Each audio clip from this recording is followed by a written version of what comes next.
بسم اللہ الرحمن الرحیم۔ چینل میں آنے والے سب دوستوں کو خوش آمدید۔ سب دوستوں سے درخواست ہے ایک بار درود پاک پڑھ لیں۔ ایک بزرگ فرماتے ہیں کہ ہم حج کرنے گئے تھے۔ میں نے دیکھا کہ بیت اللہ میں ایک مولوی صاحب روزانہ قرآن پاک کی ان آیات کی تشریح کیا کرتے تھے، جن کا ترجمہ یہ ہے: ماں باپ کے ساتھ نیک سلوک کرو۔ اگر ان میں سے کوئی ایک یا دونوں تمہارے پاس بوڑھے ہو کر رہیں تو انہیں کسی موقع پر بھی اف تک نہ کہو اور انہیں جھڑک کر جواب نہ دو، بلکہ ان کے ساتھ احترام اور ادب کے ساتھ بات کرو۔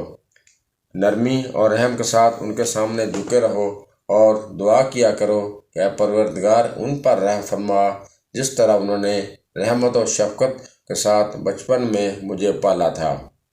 بعد وقت بیان کرتے کرتے ان کی آواز لرزنے کانپنے لگتی اور رک کر زبان سے نکلتے اور آنکھوں سے آنسوں کی لڑیاں بہنے لگتیں۔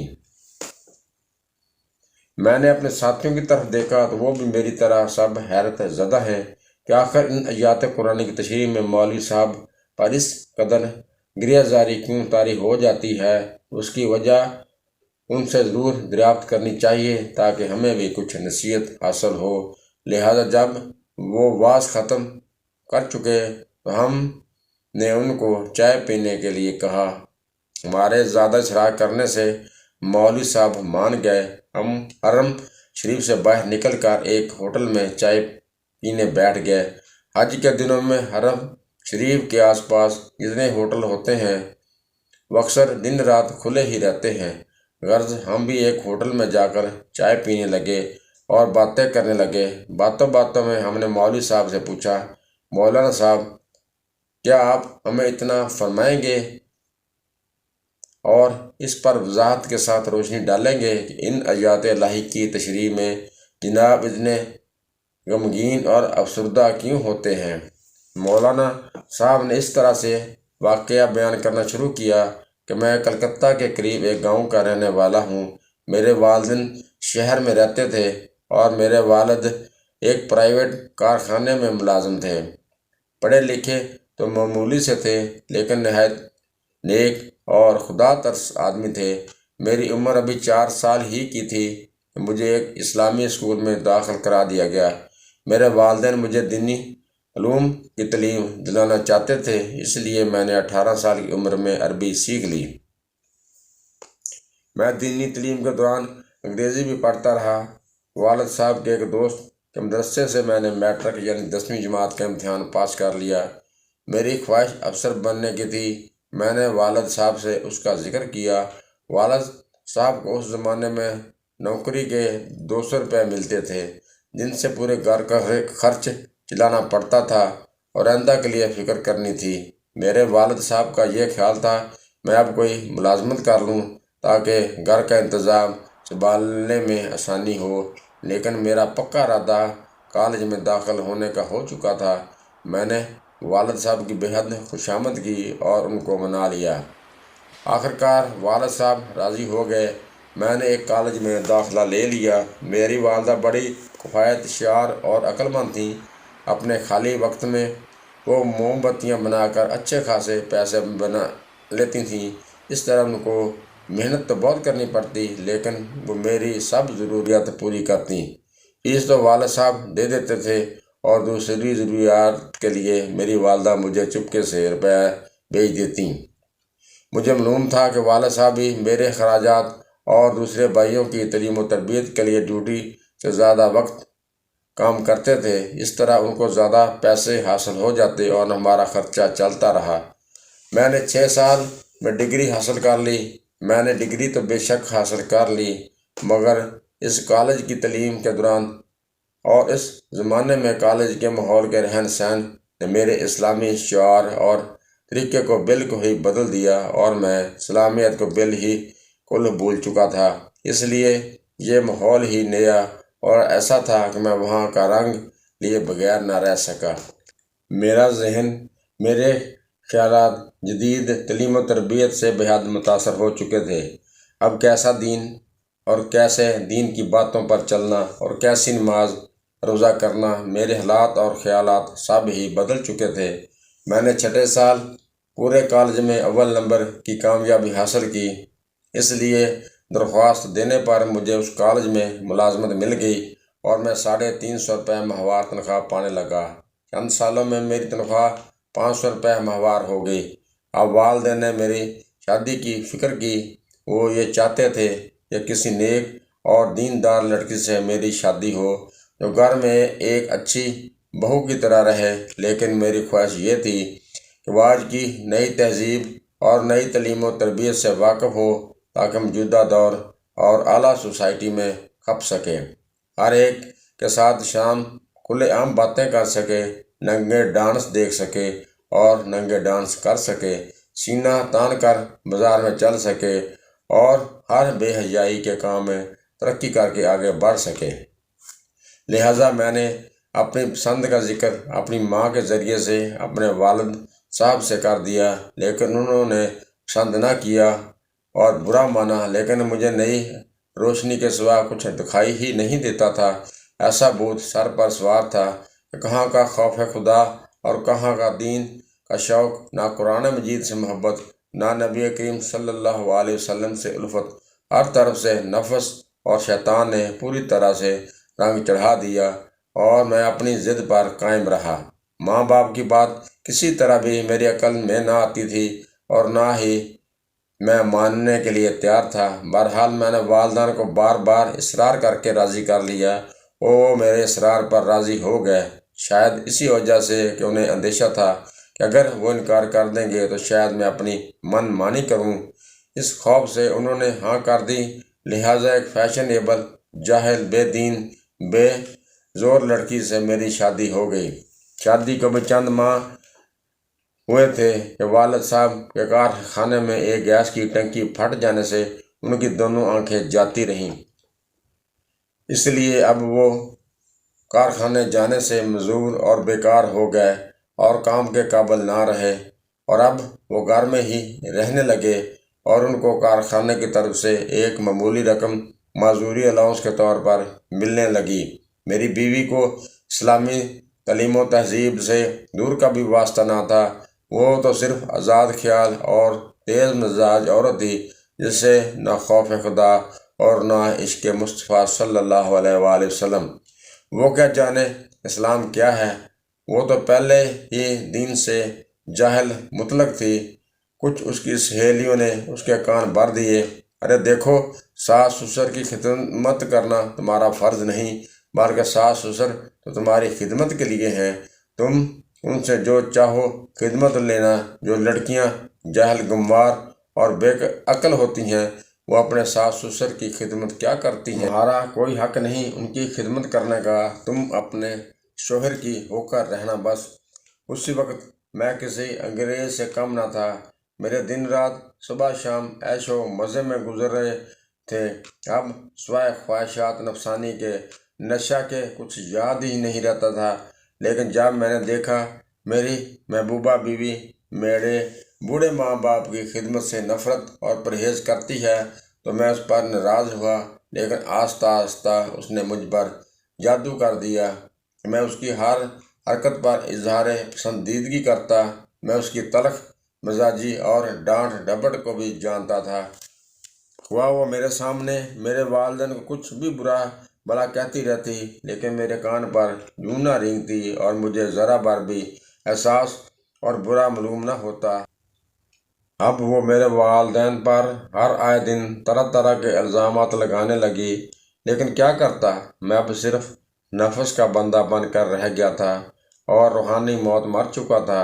مجھے اس سے اتنی محبت ہو گئی تھی کہ میں اسے کچھ بھی نہ کہتا تھا، حتیٰ کہ زبان تک نہ اس کے سامنے ہلاتا، بس ہر وقت اس کا کلمہ پڑھتا اور اسی کی محبت کے گن گاتا۔ جو کچھ ہوتا دیکھتا رہتا۔ پیارے والدین نے بے بس اور مجبور و لاچار اور نہایت تنگ آ کر مجھ سے فریاد اور شکایت کی، آہ میری بدبختی! تو میں نے یہ کہہ کر ٹال دیا کہ آپ کو غلط فہمی ہے، میری بیوی ایسی نہیں ہے، وہ بڑی عقل مند اور صاحب سلیقہ ہے، آپ کی عقل ٹھیک نہیں ہے۔ ایک روز کی بات ہے، والد صاحب رات کو کسی ضرورت سے پانی لینے کے لیے اٹھے تو نبینا تو تھے ہی ایک سٹول سے ٹکرا گئے اور اسی سٹول پر دودھ کا برتن رکھا تھا، وہ زمین پر گر گیا اور سارا دودھ زمین پر الٹ گیا۔ بس پھر کیا تھا، بیگم صاحبہ اٹھیں اور ان کو بہت بری طرح للکارا، تمہیں شرم نہیں آتی؟ چوری کرتے ہوئے چھوٹے منع کا دودھ رکھا ہوا ہے اور چاہتے ہو چپکے سے خود پی لوں؟ خبردار، آئندہ ایسی حرکت کی اچھے طرح دودھ پینے کا مزہ سکھا دوں گی۔ میری دکھی والدہ بھی جاگ رہی تھی، انہوں نے بڑی نرم آواز سے کہا، نہیں بیٹی، ایسا نہ کہو، یہ تو پانی پینے اٹھے تھے، سامنے سٹول تھا، دودھ کا برتن گر گیا۔ چپ رہ بڑھیا، آگے سے باتیں بناتی ہے اور طویلیں کرتی ہے، مجھے پڑھاتی ہے، تجھے کچھ تمیز بھی ہے بات کرنے کی؟ بڑی، تجھ سے بھی نپٹوں گی، دیکھ تو صحیح، جب تیری بھی خبر لوں گی، دور رہو میرے سے، خبردار، آئندہ جو میرے سامنے بڑبڑائی، تیری عقل گسیا گئی ہے، کہتی ہے ایسا نہ کہو، سٹول سے ٹکرا گئے، میں جانتی ہوں انہیں چوری سے کھانے کی پینے کی عادت ہے، غرض میری بیوی نے انہیں بہت ہی بری طرح جھڑکا اور ڈانٹ ڈپٹ کی اور میں پڑا یہ سب کچھ دیکھتا رہا، لیکن میں نے بیوی کو نہ روکا بلکہ اسے ایک لفظ بھی نہیں کہا کہ یہ تو ان سے کیا کہتی ہے اور کیوں کہتی ہے، اسے ٹوکا تک نہیں۔ تھوڑے دنوں کے بعد ایک دن میرے ماموں آئے اور میرے والد اور والدہ کو اپنے ساتھ لے گئے، بیوی کہیں باہر گئی ہوئی تھی۔ جب اسے آنے پہ پتہ چلا تو اس نے اطمینان کا سانس لیا کہ شکر ہے سر سے بوجھ اترا، اور کہا اچھا ہوا روز روز کی کل سے نجات ملی۔ اس واقعہ کو 3 سال گزر گئے اور ایک بچہ کی پیدائش کے بعد میری بیوی کا انتقال ہو گیا۔ بس میرے لیے بہت ہی مصیبت کا سامنا تھا، بیوی کا مرنا کیا تھا، میری زندگی سنسان ہو گئی اور اکثر میں کھویا سا رہنے لگا۔ میرے ایک بہت ہی مخلص دوست تھے، انہوں نے جلد ہی ایک غریب گھرانے میں میری شادی کرا دی، اور یہ میری بیوی حافظ قرآن، نہایت ہی نماز روزہ اور قرآن مجید کی تلاوت کی پابند، بڑی ہی دیندار اور میری ہر طرح سے فرما بردار تھی۔ وہ اب بھی زندہ اور میرے گھر آباد ہے۔ جب میں فکر آخرت سے بے فکر ہو کر بستر پر پڑا کھیلوں کے میچ کی زندگی کے بہترین وقت ضائع کر رہا ہوتا ہوں جس کی مجھ سے باز پرس قیامت کا دن کی جائے گی، تو وہ قرآن مجید کی تلاوت میں مشغول ہوتی ہے۔ ایک دن کی بات ہے، میں چارپائی پر بیٹھا تھا اور بیوی قرآن مجید کی تلاوت کر رہی تھی کہ اچانک وہ اس آیات پر پہنچی کہ جس کی تلاوت و تشریح روزانہ آپ مجھ سے سن رہے ہیں، تو میری آنکھوں کے سامنے وہ تمام واقعات آ گئے جو پیچھے گزر چکے تھے، اور میرے ساتھ میرے ماں باپ نے جو سلوک کیا تھا اور انہوں نے جو زحمت و تکلیف میرے لیے گوارا کی تھی، تو میری زبان سے یہ بے ساختہ نکل گیا کہ ہائے میرے ماں باپ، اور میں بے ہوش ہو گیا۔ غرض اب اتنے عرصے کے بعد مجھے اپنے ماں باپ کی یاد آئی کہ زمانہ دراز گزر گیا، ہائے افسوس، میری آنکھوں سے آنسو آ گئے۔ میری بیوی دوڑی ہوئی آئی اور سمجھی کہ شاید مجھے کوئی تکلیف ہو گئی ہے، لیکن اس کے بار بار دریافت کرنے پر میں نے اسے پورا واقعہ جلدی سنا دیا۔ اب مجھے بڑی بے چینی ہوئی کہ میں اپنے والدین کو کیسے پاؤں۔ میں دوسرے دن ہی اپنے ماموں کے ہاں گیا، لیکن وہاں پہنچ کر میری حیرت کی انتہا نہ رہی جب مجھے یہ معلوم ہوا کہ والدین کئی مہینوں پہلے گھر جانے کے بہانے یہاں سے روانہ ہو چکے ہیں۔ بس اتنا سنتے ہی میرے پاؤں تلے سے زمین نکل گئی کہ ہائے، بڑھاپے اور نظر نہ آنے کے حالت میں کہاں گئے ہوں گے۔ میں فوراً ہی اپنے والد کا فوٹو لے کر قریب ہی تھانے میں گیا اور فوٹو دے کر رپورٹ لکھوائی، اور کئی اخباروں میں بھی فوٹو کے ساتھ خبر چھپوائی، اور ادھر ادھر کئی آدمیوں کو روانہ کیا۔ اب مجھے رات بھر نیند نہیں آتی تھی اور ہر وقت اسی فکر میں رہتا تھا کہ کس طرح بھی میرے والدین مل جائیں۔ میں نے اللہ سے خوب گڑ گڑا کر توبہ کی اور دعائیں کیں، الہی میرے ماں باپ کو واپس لوٹا دے۔ تیسرے روز ایک پولیس والا آیا اور اس نے مجھے بتایا کہ جو شکل آپ نے لکھوائی تھی اسی سے ملتی جلتی شکل کا ایک بوڑھا آدمی ایک قبر پر بیٹھا فاتحہ پڑھ رہا تھا۔ میں دوڑتا ہوا قبرستان پہنچا تو معلوم ہوا کہ وہ میرے چچا تھے۔ میں ان کے قدموں میں گر پڑا اور اپنے والدین کو دریافت کرنے لگا۔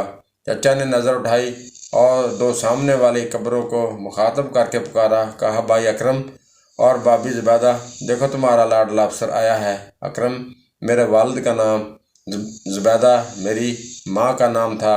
چچا جان کے منہ سے یہ بات سن کر میں اندھے منہ قبر پر گر پڑا اور پھوٹ پھوٹ کر زارق و تار رونے لگا۔ کیا بنتا ہے پچھتائے کیا ہوتا ہے جب چڑیاں چگ جائیں کھیت۔ بس اتنا کہہ کر مولانا صاحب خاموش ہو گئے تو میں نے مولانا کی طرف دیکھا۔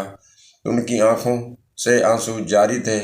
بزرگوں نے سچ کہا ہے، انسان سے بعد ایسی غلطیاں ہو جاتی ہیں جو ساری عمر کے لیے افسوس پیدا کر دیتی ہیں، مگر نادم ہونے والوں کے لیے اللہ تعالیٰ کے خوف سے عاری لوگ ٹس سے مس نہیں ہوتے بلکہ اور زیادہ ظالم ہو جاتے ہیں۔ اصل کلام یہ ہے، معلوم ہوا ہے کہ والدین کا مقام بہت اونچا ہے۔ بے شک جو اپنے والدین کی خدمت کر لے گا وہ دنیا و آخرت میں کامیابی و فلاح پائے گا۔ اس واقعہ سے ہم سب کو عبرت پکڑنی چاہیے اور اپنی طاقت سے بڑھ کر والدین کی خدمت کرنی چاہیے، کیونکہ یہ ہمارے پاس اللہ تعالیٰ کے مہمان ہیں۔ اللہ تعالیٰ ہم سب کو مل کر ان کی خدمت کرنے کی توفیق اور ہمت عطا